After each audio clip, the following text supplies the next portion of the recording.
साल 2025 के नवंबर महीने में चुनाव होने वाले हैं, लेकिन बीजेपी ने 8 से 9 महीने पहले ही अपनी तैयारियां शुरू कर दी। प्रधानमंत्री नरेंद्र मोदी 24 फरवरी को भागलपुर पहुंचे थे।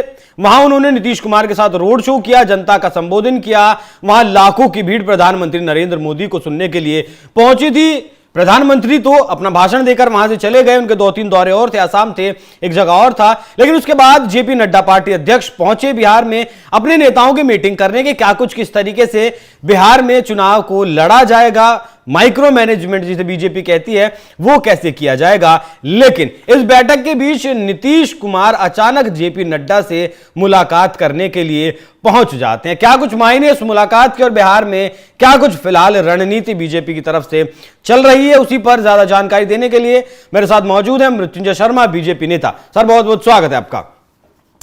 देखिए, गेस्ट हाउस में मीटिंग चल रही थी जेपी नड्डा की बीजेपी के नेताओं के साथ, नीतीश कुमार अचानक क्यों पहुंच गए? अभिषेक जी, ये कोई ऐसा प्रोटोकॉल वाला मीटिंग नहीं है। देखिए, नड्डा जी और नीतीश कुमार दो ऐसी पार्टियों के एक प्रकार से एक राष्ट्रीय दोनों नेता हैं एक एक करके, जो पिछले 20-25 वर्षों से वो एक साथ किसी न किसी प्रकार से जुड़े रहे हैं। तो बहुत पुराना संबंध है, बहुत नेचुरल पार्टनर्स है। शुरुआत से ही आप देखेंगे, जब से करीब करीब जेडीयू है तब से भाजपा के साथ है। आप बीच में एक आध वो हिकअप्स छोड़ दीजिए जब वो आरजेडी के साथ गई थी। तो एक जो रिश्ता है वो आपको हमेशा दिखेगी, उसमें टेंशन कभी आपको नहीं दिखेगी। और इसलिए चाहे चुनाव हो या नहीं भी हो, फिर भी आप देखेंगे जो इस प्रकार की चीजें होती हैं जिसे आप एक प्रोटोकॉल बोलते हैं, आप सम्मान देना बोलते हैं, उसमें हर जगह आप देखेंगे कि दोनों पक्ष अपने अपने तरह से भरपूर कोशिश करती है। और मुझे लगता है उसी के तहत कल जिस प्रकार से आपने देखा होगा कि प्रधानमंत्री जी की रैली में भी एक होता है कि खाना पूर्ति के लिए बस प्रेजेंट होना या खाना पूर्ति के लिए बस बोल देना कि हम साथ में हैं, वो आपको दिख जाएगा बॉडी लैंग्वेज में। लेकिन वहां पे जिस प्रकार से दोनों कंफर्टेबल थे और जिस प्रकार से जम के एक दूसरे की तारीफ करी सही चीजों के लिए, उससे आपको दिखेगा कि वो बॉन्ड बहुत स्ट्रांग है। और आज भी उसी के तहत मुझे लगता है, जबकि नड्डा जी एक दूसरे कार्यक्रम के लिए पटना गए हुए हैं, ये बहुत राजनीतिक दौरा नहीं है उनका। पीएमसीएच के 100 वर्ष पूरे होने पे वहां गए हैं, कुछ निजी कार्यक्रम उनके हैं। फिर भी नीतीश जी को पता चला होगा तो वो गेस्ट हाउस उनसे मिलने पहुंच गए। और ये मैं इसे बहुत सुखद संकेत मानता हूं इस रिलेशनशिप को लेके कि गठबंधन में सब कुछ कितना सही है, कि इतनी कर्टसीज है कि वो बस उन्हें पता चला तो वो मिलने के लिए गेस्ट हाउस पहुंचे। तो बहुत खुशी की बात है अभिषेक। अच्छा, ये भी चर्चाएं बिहार में कि चुनाव समय से पहले कराने पर भी विचार किया जा रहा है एनडीए की तरफ से। अभिषेक जी, ना तो कोई जानकारी है मेरे पास इस विषय में, ना मुझे लगता है व्यक्तिगत तौर पे, अगर आप मुझसे पूछेंगे तो। क्योंकि आप देखिए, पहले कराने के लिए कुछ बहुत बड़े फैक्टर्स चाहिए होते हैं, बहुत बड़े रीजंस चाहिए होते हैं। बिहार में मेरे ख्याल से काम चल रहा है, बहुत सारे काम चल रहे हैं। अभी बजट में बहुत बड़ा एलोकेशन हुआ है, कल प्रधानमंत्री जी ने बहुत सारी सौगात दी है, तो मेरे ख्याल से वो सब भी चलते रहेगा। और पहले कराने का कोई बहुत स्ट्रॉन्ग रैशनल मुझे नहीं दिखता है। ठीक है, जो गठबंधन की सरकार है, बहुत अच्छा फीडबैक है ग्राउंड पे भी काम को लेके। तो कभी भी चुनाव होंगे तो मेरे ख्याल से वो रिएक्शन या जो वोट्स आने वो सेम ही आएंगे। देखिए, वो मोटा मोटी सबने कह दिया है कि नीतीश कुमार जी के नेतृत्व में ही चुनाव लड़ा जाएगा। नहीं, मैं ये इसलिए पूछा था क्योंकि नीतीश कुमार ने कहा था कि ये मेरा आखिरी टर्म है, इसके बाद में संन्यास ले लूंगा। लेकिन अगर इस 2025 के चुनाव में भी चेहरा रहता है और फिर मुख्यमंत्री भी बनाए जाते हैं, फिर और आने वाले 5 साल बीजेपी कहां खड़ी है? नीतीश कुमार जी ने ये नहीं कहा था कि ये मेरा आखिरी चीफ मिनिस्टर, उन्होंने इन शब्दों में कहा था कि अब अंत्य है। अच्छा। और उसमें आखिरी बार है, और मुझे लगता है कि थोड़ा सा उसको हम लोगों ने, बट ठीक है, ये भी आपको मानना पड़ेगा कि नीतीश कुमार जी के कद का नेता आज के डेट में बिहार में नहीं है किसी भी पार्टी में। इस पे किसी को कोई डाउट नहीं होगा।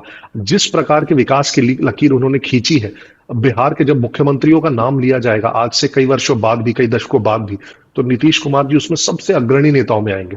तो एक ऐसे नेता को रिप्लेस करने की भी जब बात आती है अभिषेक जी, जो इतने बड़े कद का हो, तो उन कदों के नेता होने चाहिए, जो हमें नहीं लगता है कि अभी बिहार में कोई ऐसा है।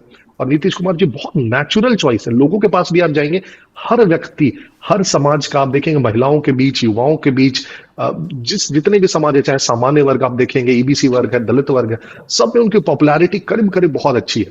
तो मुझे लगता है कि पार्टी को, गठबंधन को, राज्य को, तीनों को फायदा होगा अगर नीतीश जी के चेहरे पे ही चुनाव लड़ा जाए और नीतीश जी ही मुख्यमंत्री के तौर पे कंटिन्यू करें। नीतीश कुमार जिस पार्टी के साथ है, मतलब जीत की गारंटी है फिलहाल मौजूदा वक्त में भी। जिस तरीके से 2-4 बार अल्टी पल्टी हुए तो विश्वसनीयता कम नहीं हुई? कि यही कारण है कि हर बात में प्रधानमंत्री नरेंद्र मोदी का जिक्र किया जाता है नीतीश कुमार के द्वारा?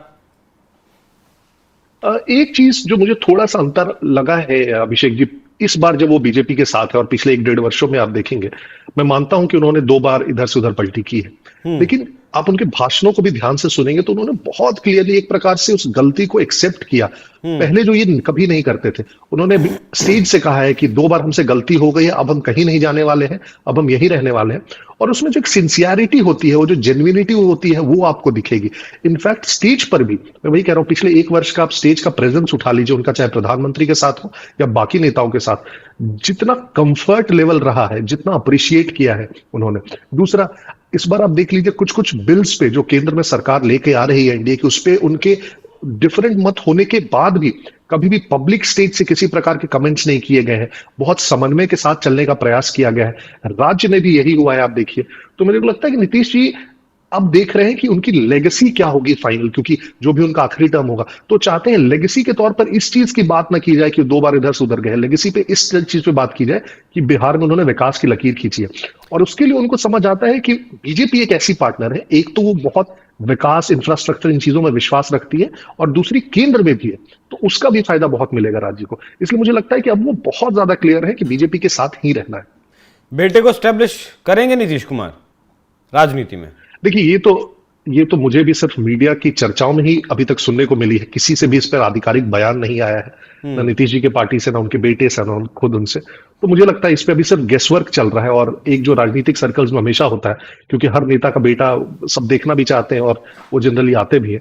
तो मुझे, लेकिन आप वास्तविकता से पूछेंगे तो ना कोई जानकारी है, ना कोई बहुत सटीक आंकड़ा। अच्छा, इस चुनाव में तेजस्वी यादव कहां खड़े हैं? जितना मैं देख रहा था, अगर आंकड़ों की बात करें तो 2020 के चुनाव के मुकाबले तेजस्वी यादव की जो लोकप्रियता है उसमें कमी आई है। अभिषेक जी, 2020 में आपको और एक फैक्टर को देखना पड़ेगा। 2020 में जो रिजल्ट्स आए, हम बहुमत में है, लेकिन कब बहुमत में है? जब चिराग पासवान ने अलग से बहुत सारी सीटों पे कंटेस्ट किया, जब कुशवाहा जी की पार्टी ने बहुत सारे सीटों पे अलग से कंटेस्ट किया, जिससे गठबंधन को, खासकर जेडीयू को, बहुत सारी सीटों पे नुकसान हुआ। इस बार आप देखेंगे सारी पार्टियां साथ में हैं एनडीए के, फिर हम भी अपने साथ में हैं। तो जब इतनी सारी पार्टियां साथ में है, प्लस बीजेपी और जेडीयू, आप देखेंगे बहुत नेचुरल पार्टनर्स है, उनके वोट बैंक, वोट ट्रांसफर बहुत आराम से होते हैं। तो ये गठबंधन अभी जिस शेप में है अभिषेक जी, उस शेप में इसे हरा पाना मुझे लगता है बहुत ही ज्यादा मुश्किल है। और इसलिए आप देखेंगे आरजेडी के साथ जो पार्टियां, कांग्रेस है, कांग्रेस का करीब करीब कोई अस्तित्व नहीं बिहार में। आप किसी भी नेता से पूछ ले, कांग्रेस के नेताओं से पूछ ले, वो भी यही बोलेंगे। 1-2 छोटी पार्टियां हैं, वो विकासशील इंसान पार्टी है साहिनी जी की, बट, और दूसरा माले है, माले का थोड़ा बहुत कुछ कुछ पॉकेट्स में मैं मान सकता हूं। लेकिन अगर गठबंधन वाले जब दोनों को देखेंगे तो अभी बहुत भारी पड़ने वाली है एनडीए गठबंधन। और इसलिए आप देखेंगे कि लालू जी बार बार ये प्रयास कर रहे हैं, और देखेंगे पब्लिकली वो बोल रहे हैं कि नीतीश जी के लिए हमारे दरवाजे खुले हैं, हमारे साथ आ जाए, हम बाहें खोलकर स्वीकार करेंगे, क्योंकि उनको भी समझ में आ रहा है कि इस बार जीत पाना संभव नहीं है। जीत पाना संभव नहीं है, बिल्कुल संभव नहीं है। या मतलब वो, मैं तेजस्वी यादव साहब पूछ रहा था कि कहां खड़े हैं फिलहाल तेजस्वी यादव? नहीं, वो अपनी पार्टी के तो नेता है ही, और उनकी पार्टी ने तो डिक्लेयर कर दिया है कि अगर वो चुनाव जीते हैं तो चीफ मिनिस्टर के कैंडिडेट भी है, उनकी तरफ से कोई डाउट नहीं है। बट पब्लिक का एक्सेप्टेंस, अभिषेक जी, अगर आप देखेंगे तो पब्लिक का एक्सेप्टेंस अभी तक नहीं आया, क्योंकि कई बार वो बात करते हैं A to Z की, सबको साथ लेके चलने की, लेकिन जो पार्टी का ओरिजिनल कैरेक्टर है आरजेडी का, अगर आप देखेंगे तो वो पार्टी का ओरिजिनल कैरेक्टर बहुत सीमित है कि वो एक कास्ट विशेष की पार्टी है और मुस्लिम्स को साथ लेकर वो उस वोट बैंक को बनाती है, बाकी किसी को असिमुलेट करने की कोशिश भी नहीं करती है। तो वो बहुत क्लियर है जनता के दिमाग में कि ये बहुत जाति विशेष पार्टी है, और इसलिए उसका सभी वर्गों में आप देखेंगे तो उस प्रकार की अपील नहीं है। मतलब ये जो मुलाकात हुई है नड्डा साहब की और नीतीश कुमार जी की, ये सियासी हलचल वाली मुलाकात नहीं है, ये कंफर्म है? नहीं, मुझे लगता है ये बहुत कर्टसी विजिट है। आप देखिए ना, दोनों के बॉडी लैंग्वेजेस भी आप देखिए, बहुत कर्टसी विजिट है, और ये हमेशा होती है। अभी चुनावी वर्ष है तो इसलिए हम लोग बात भी कर रहे हैं, बाकी वर्षों में भी होता रहता है, लेकिन हम उस पर बात नहीं करते हैं क्योंकि चुनाव आने वाले हैं। तो 8 से 9 महीने बाद बिहार में चुनाव होने वाले हैं और बीजेपी ने अपनी तैयारियां शुरू कर दी हैं।